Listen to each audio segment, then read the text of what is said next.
Bem-vindos à segunda aula sobre TypeScript e JavaScript. Bom, como eu já havia falado, na primeira aula foi abordado os temas sobre variáveis, comentários, estruturas condicionais, operações aritméticas e estruturas de repetição. Já na segunda aula, veríamos funções, arrays, que são listas, e objectives. Bom, vamos conversar com funções.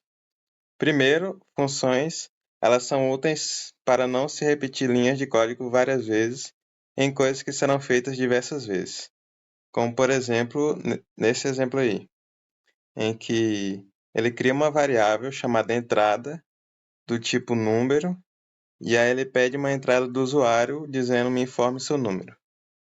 Depois ele define uma função chamada epar, em que se o resto do número dividido por 2 for igual a zero, esse número é par, se não, esse número é ímpar. E, por último, ele chama a função através da variável que ele criou, ou seja, facilitando assim a não precisar repetir linhas de código várias vezes. Pois se ele quiser fazer essa mesma ação, ele só precisa chamar a função e colocar como parâmetro a variável que ele deseja.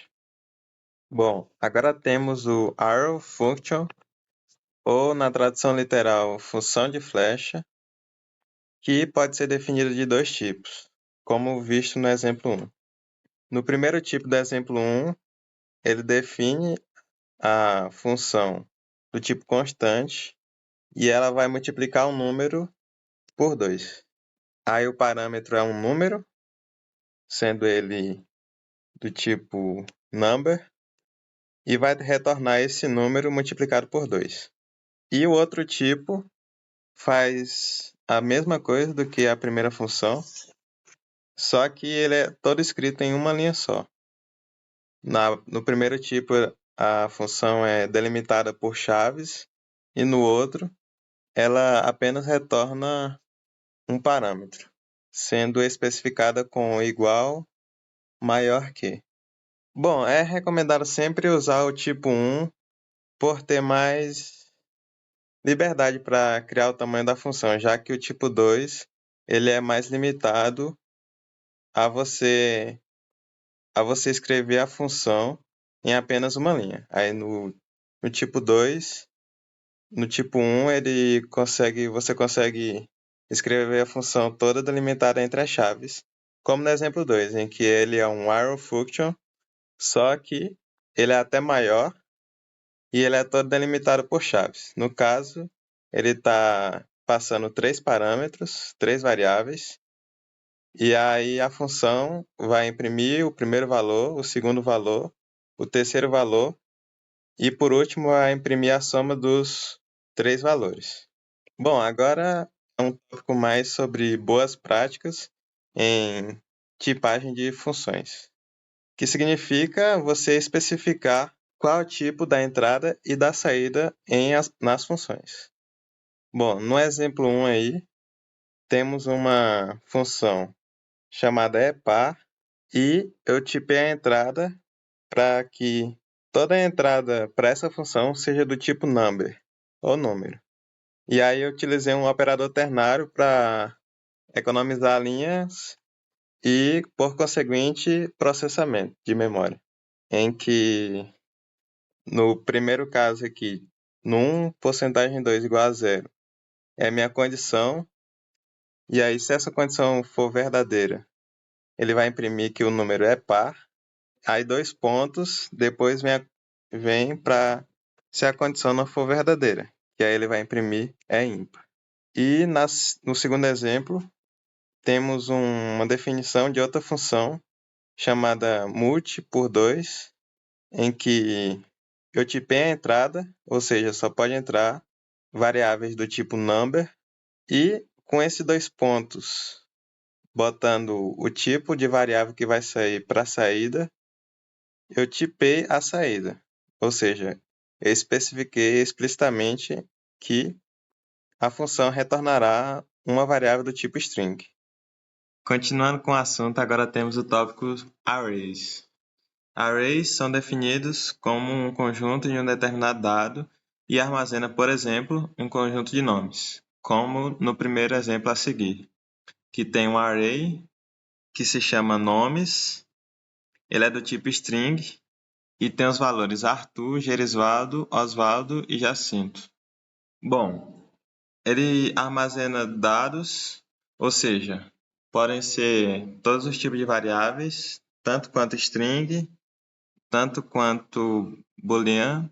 Também temos o number e também temos o n, que é qualquer um dos que eu falei antes. Como no segundo exemplo aí, que tem uma lista chamada nomes, é do tipo n, e aí no primeiro valor ele tem uma string que se chama Arthur, no próximo ele tem o número 1, depois ele tem outra string chamada Osvaldo, e por último ele tem um valor booleano de verdadeiro, ou true. E aí a observação 1 é que os valores de cada array podem ser acessados com array, abre colchetes e o índice que ele se encontra. Por exemplo, se no exemplo 2 eu digitasse console.log para imprimir, e aí eu colocasse nomes, abre colchetes, 2 e fecha colchetes, ele imprimiria o nome Osvaldo. E aí, outra observação também muito importante é que os índices começam pelo valor zero, ou seja, se você tiver uma lista com 6 valores, os índices eles vão de 0 até 5, ou seja, a cada tamanho n de uma lista, por exemplo, os meus índices irão até n-1. Bom, alguns métodos importantes para o JS para saber em arrays ou listas são o push, que ele adiciona um elemento no final da lista, o pop, que retira o último elemento da lista e retorna, o unshift, que adiciona um elemento no começo da lista, o shift, que retira o primeiro elemento da lista e o retorna, o index of, que fala o índice do elemento que você deu, e o concat, que adiciona um array dado como argumento no outro. Bom, os exemplos de cada método estão bem aí, eles são bastante intuitivos, eles fazem exatamente o que está no slide. Então, o array.push Nicholas, ele vai adicionar o elemento Nicholas no final da lista chamada array. O pop, ele vai retirar o último elemento da lista. O unshift, ele vai adicionar o jubileu no começo da lista array. O shift ele vai retirar, no caso, a palavra jubileu e retornar.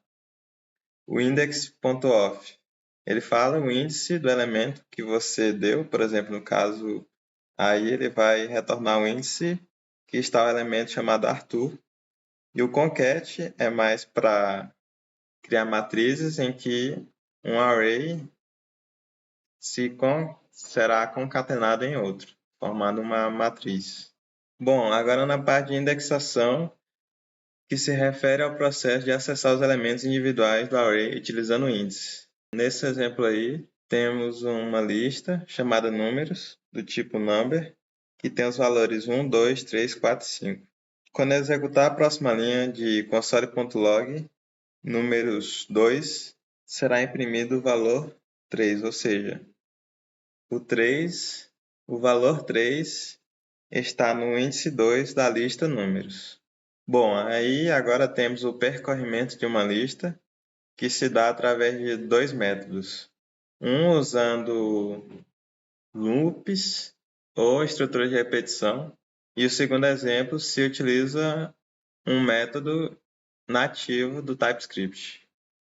Bom, no exemplo 1 temos aí uma lista chamada números, do tipo number, que tem os valores 1, 2, 3, 4, 5.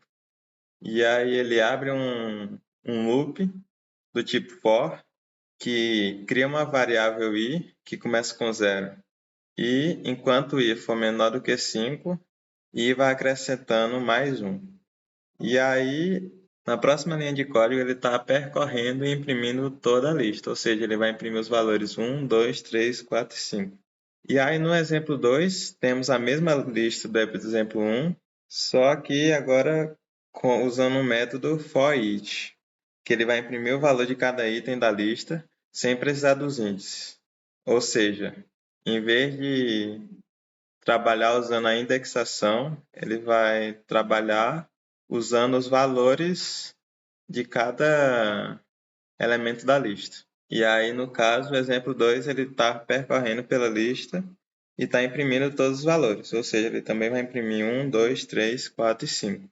Bom, agora temos o map, que é um método para listas, também nativo do TypeScript, em que, por exemplo, temos uma lista chamada números, que tem do tipo number, que tem os valores 1, 2, 3, 4, 5. E aí eu crio uma variável do tipo constante, chamada quadrados, e essa variável, ela está associada ao números, que é o nome da lista original, ponto .map. Ou seja, ele vai mapear todos os elementos da lista e colocá-los numa função. E aí, para cada número da lista números, e aí esse num significa que essa variável num vai percorrer por cada elemento da lista números, e aí ele vai executar o código return num ao quadrado. Ou seja, ele vai retornar o número da lista que ele está passando e vai elevar ao quadrado. E aí, se eu der o console.log em quadrados, ele vai imprimir uma lista com os quadrados da lista original, ou seja, ele vai imprimir o 1, o 4, o 9, o 16 e o 25. Bom, aqui também temos mais um método nativo do TypeScript, que é bastante utilizado em listas, que é o filter. Bom, aí temos um exemplo de que criamos uma lista com o nome de números do tipo number, e aí ele tem os valores 10, 20, 30, 40 e 50. E na próxima linha eu criei uma variável chamada menores que 40. Depois disso, estou repassando a lista números e colocando no método filter. E aí eu criei uma variável chamada num, que eu coloco ela numa lista em que vai retornar os números da lista menores que 40. E aí, na última linha, quando eu der o console.log, ele imprimirá uma lista com os valores 10, 20 e 30, que são os valores menores que 40. Agora temos os objectives. Os objectives são parecidos com arrays, porém, ao invés de acessá-los os elementos pelo índice, acessa-lhe por uma chave. Bom, agora temos os objectives.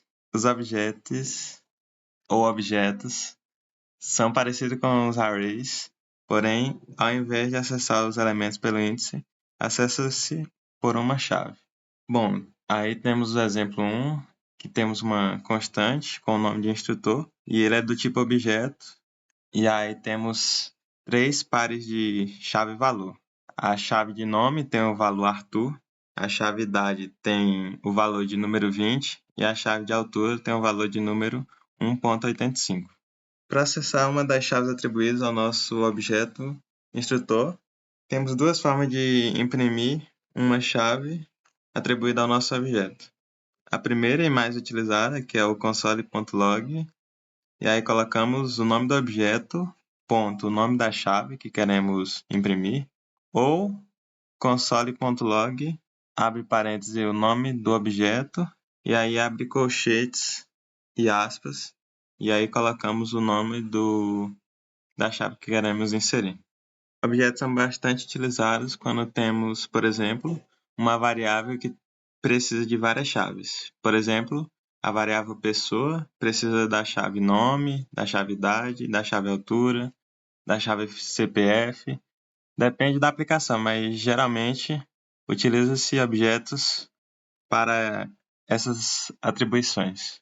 Para adicionar uma propriedade ao nosso objeto, fazemos instrutor.diretoria igual a projetos, que é também a mais utilizada, porque primeiro falamos o nome do objeto, depois colocamos o nome da chave que queremos adicioná-la nesse objeto e já colocamos um valor que é projetos para essa chave. E aí temos a outra forma em que estamos criando agora a chave gênero, que recebe o valor projetos, mas geralmente utilizamos do primeiro método. E para deletar uma propriedade do nosso objeto, ou chave, fazemos delete, o nome do objeto, ponto, o nome da chave que queremos deletar. Bom, agora temos o type para objetos. Type nada mais é do que tipar as chaves que o objeto terá. Como, por exemplo, nessa primeira parte aí, temos o type instrutor igual a nome, idade e altura. O nome é do tipo string, a idade é do tipo number e a altura é do tipo number também.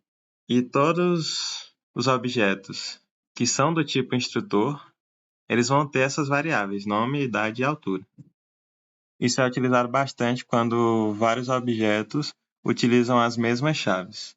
E aí, para terminar o exemplo, temos um objeto chamado instrutor1, que recebe todas as chaves do tipo instrutor, que é o nome, que aí eu boto o nome do instrutor1, a idade e a altura. Nesse caso, a altura vai dar um erro, pois ele está esperando receber uma entrada do tipo number e ele recebeu uma entrada do tipo string, ou seja, vai dar erro.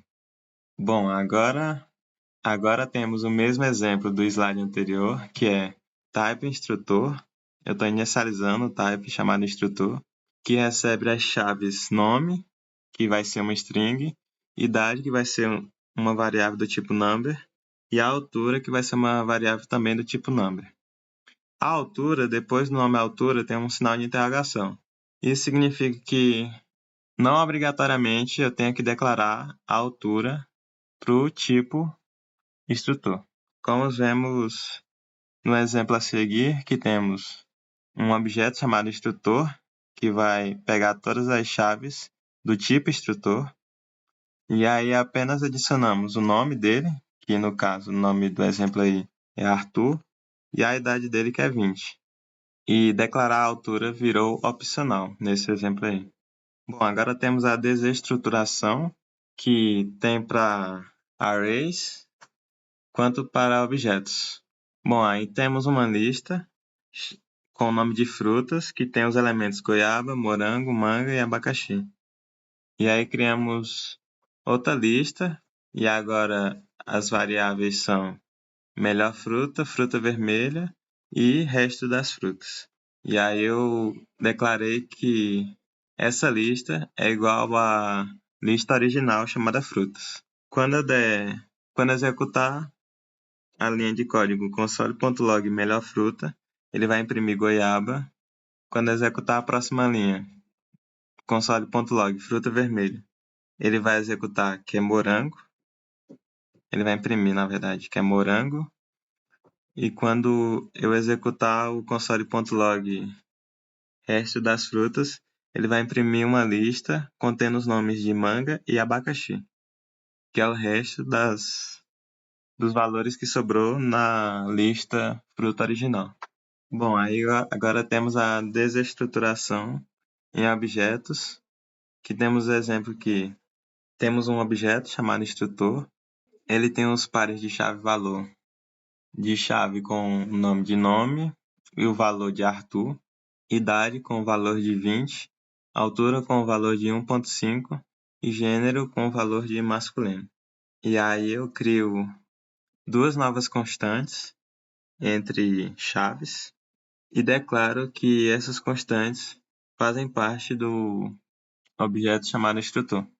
Quando eu imprimir essas novas variáveis, ele vai imprimir o nome do instrutor, que no caso é o Arthur, e o console.log da altura, ele imprimiria o 1.85.